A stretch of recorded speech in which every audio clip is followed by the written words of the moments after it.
This is the Cool Meanderings with Dr. Germ G podcast. Thanks for listening.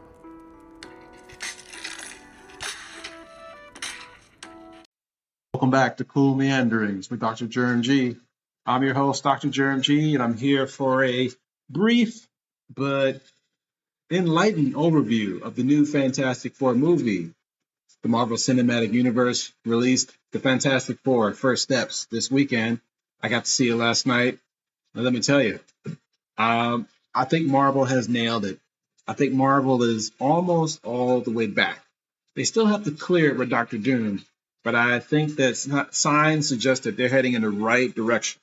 Let me tell you, I thought the casting was perfect. I didn't think Pedro Pascal, I was skeptical about him being Reed Richards, but he nailed it. He was a great Reed Richards. Vanessa Kirby as Sue Storm. To me, she was the anchor of the movie. I mean, between her and Reed, the interplay was wonderful. I felt she was the emotional anchor of the movie. And I love Joseph Quinn as Johnny Storm. I thought his role was more impactful than I thought it would be. I mean, compared with the other versions of the Human Torch, I thought his version was easily the most charismatic. Yeah, even more than Chris Evans. But definitely the most impactful on the overall story. And let me tell you, Evan Moss Barak, I hope I pronounced his name right, but as Ben Grimm, aka The Thing, was fantastic. Visually, I thought this is easily the best version, the best live action version of The Thing, easily. But then Evan Moss Barak brings his character, his level of acting to the effects, to the character in a way that just makes it so real and almost relatable. I mean, obviously, this is a superhero, cosmic ray being that is basically made of rock. But there are moments where you get lost in the character, the depth of the character. I don't know. I just found it interesting. Ralph Ineson as Galactus. He was imposing. Yeah, listen, if you get a chance to see this movie in IMAX, definitely do that. I didn't see it in IMAX, but I saw it in a pretty overall good theater, and he was imposing. He was imposing not only as a figure, but again the acting. The acting in this movie was fantastic. Julia Garner as Shalla-Bal, perfect. Let me tell you, don't sleep on Paul Walter Hauser as Harvey Elder, aka Mole Man. Hey. Also awesome. Let me tell you. But not only was it the acting, it was also the story. The story that they crafted. Excellent. I think Marvel Studios, they've really found something here. They really found something. Matt Shakman directed. I think he did a really good job of directing. Got to credit the writers, Josh Friedman, Eric Pearson, Jeff Kaplan, Ian Springer. Great job putting together a script. And Max Shakman, he nailed it. I mean, I've seen every iteration of the Fantastic Four, and this is easily the best. I mean, it's not even close. As a matter of fact, this movie, if I had to rank it among all of the MCU movies, this movie I would say is easily top 10. Easily top 10. Let's see, of the 37 films, the MCU has 37 films, right? This is the 37th film. And I mean, there aren't many that are better. I mean, let's go through them. Sure, the first Avengers, I'll give the first Avengers that. Yes, the first Avengers is better. Captain America, Winter Soldier, Civil War, yes. After that, I have to say, I enjoyed Thor Ragnarok. I could watch that again. Black Panther, obviously Infinity War, and Endgame, and maybe Far From Home. So I think I just named about 10 films. So maybe it's in my top 15. It's in my top 15 for sure. Yeah. I mean, I would say it's probably the second best movie since Endgame after No Way Home. And it just barely nudges by Shang-Chi and The Legend of the Ten Rings. Here's the thing. This movie it started out a little soft. I mean, it did what it had to do. It did what it had to do to establish the backstory of the Fantastic Four without giving us another iteration of the origin, which was great. That was awesome. That second act, when you get introduced to the complex villains, I mean, that's where the movie just takes a whole other level. And then the final act, man, I have to say the final act it was chef's kiss. I mean, it's just so much action and drama, so much action and drama packed into one. Really, it wasn't even that long of a movie. It wasn't even 2 hours. They just nailed it. It was an excellent movie, not just an MCU movie, but an excellent movie. And when I think it's probably too soon. The ranking that I gave is probably too soon because if I sit down and think about the movies that I listed above it, there are very few movies that have the depth of Fantastic Four First Steps.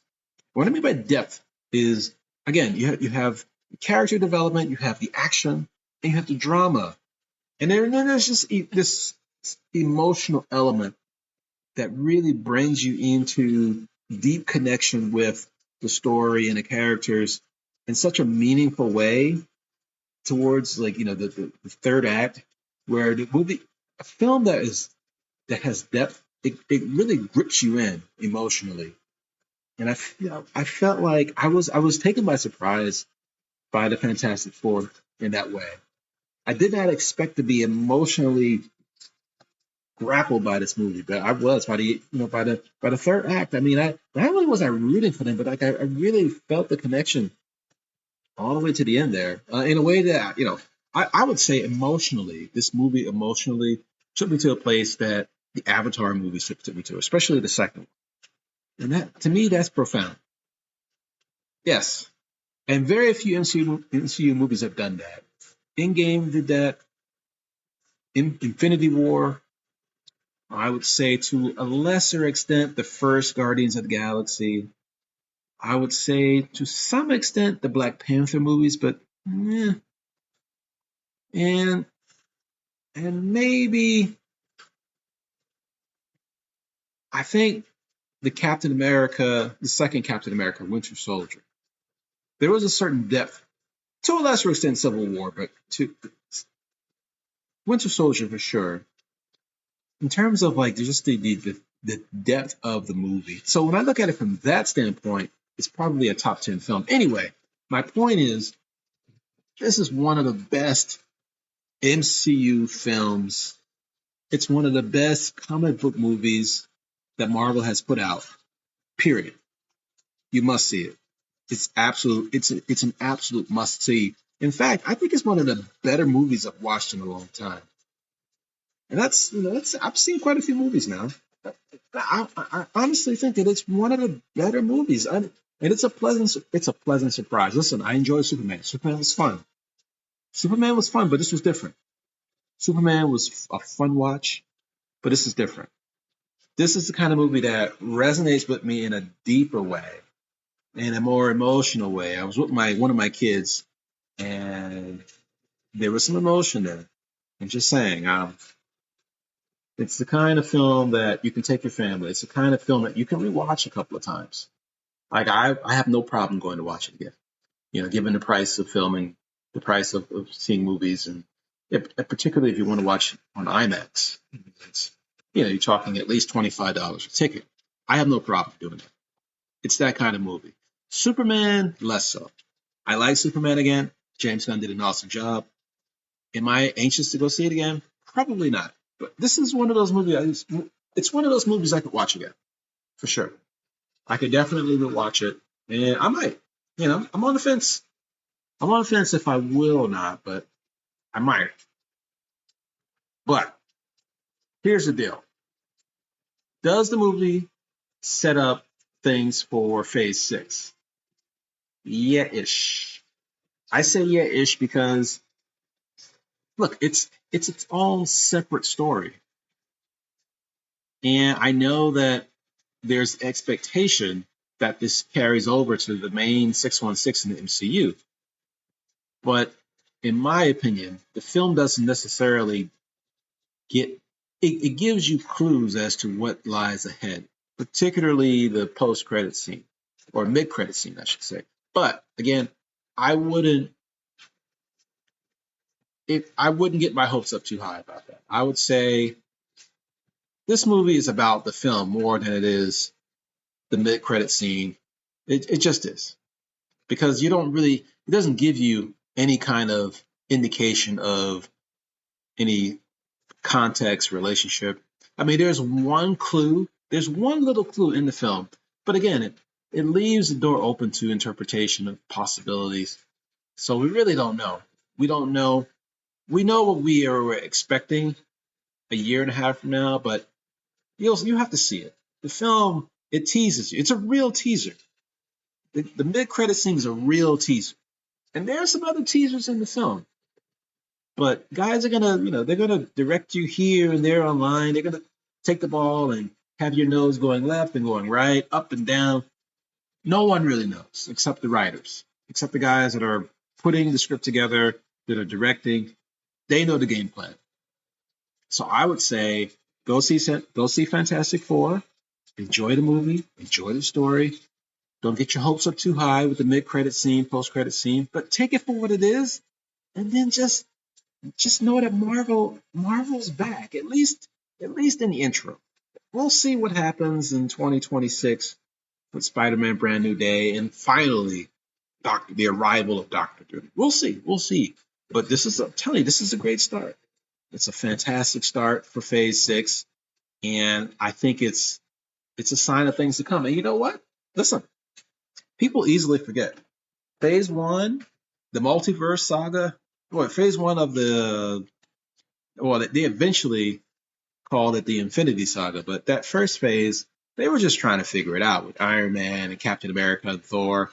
And, those movies were okay. Incredible Hulk, which I liked, but a lot of people didn't. Those movies were okay. Marvel was getting some traction, and deservedly so. But if you go back and look at that first phase, it was okay. It was all right. Those films were okay. It wasn't until you get the Avengers where everything took off. When you look at Phase 1, they did all right. Thor was okay. Captain America, the first Avenger, was okay. The Avengers, that was hot. And then Phase 2, again, okay. Iron Man 3 was okay. Thor, The Dark World, Now, Captain America, Winter Soldier, one of the best MCU films ever. Guardians of the Galaxy, classic. The second Avengers movie with Age of Ultron was okay. That man was okay. They were okay. It wasn't until that third phase where we really began to celebrate Marvel as the MCU, the Marvel Cinematic Universe. That's when you started getting all the hits back to back. Civil War, Doctor Strange, Spider-Man Homecoming, Thor Ragnarok, Black Panther, Infinity War, Captain Marvel, Ant-Man and Wasp, Avengers Endgame. Boom, boom, boom, boom, boom. You got all that stuff in Phase 3, okay? And then they went to do some additional world building, multiverse building, story building with Phases 4 and 5. Didn't do a great job between the movies and the TV shows. You had a couple of hits wedged in there, but, most of those movies were, they were mid to not so great. All right? But now we've gone from Phase 4, Phase 5. Now we're at Phase 6. So we're at the second third here, okay? And I would say Fantastic Four suggests that Phase 6, like Phase 3, could be a turning point for the MCU. It could be the turning point. If they can nail Spider-Man Brand New Day next year, and then Doctor Doom is as expected. He arrives and delivers as expected. Hey, man, MCU's back. They're back, baby. They're back. And then from there, we'll see what happens with the the X-Men. We'll see. But listen, we've got a lot to be excited about. We had a great run with Superman. Congrats to James Gunn and DCU. Hey, man, competition's good, right? It's good for Marvel, good for DC. But man, Fantastic Four is a banger. Oh my God. I did not think it would be that good. It's a banger. Wow. Go see it. Absolutely. Go see it. Absolutely. Believe the hype. Go see it. If you can hang in there through the first 10, 15 minutes, which are not bad, it's just, I went in a little hyped. I was so anxious to, get a really good movie that the first 10, 15 minutes, they were necessary, but it just seemed to drag a little for me. But after that, it was go time, baby. Go, go, go. What a great story. All the way to the end. Oh my God. And you know what I think? It's just the beginning. That's what's awesome. It feels like this is just the beginning. This is just the beginning. They're just getting started. So, man, ladies and gentlemen, go get your tickets. Fantastic Four First Steps. And buckle up, baby, because Phase 6 is going to be a wild one. All right. With that, I think I'm going to sign off. I think I'm good. Hey, if you've already seen it, though, drop me a line at drjermg@coolmeanderings.com. You can also like my YouTube channel at Dr. Germ G, or you can subscribe to my podcast. You can go to coolmeanderings.com. You can go to Amazon Music, Spotify. Just look for Dr. Cool Meanderings with Dr. Germ G, or just put in Dr. Germ G. That's DRJERM-G. All right? Thanks for listening. Until the next one, I'm out.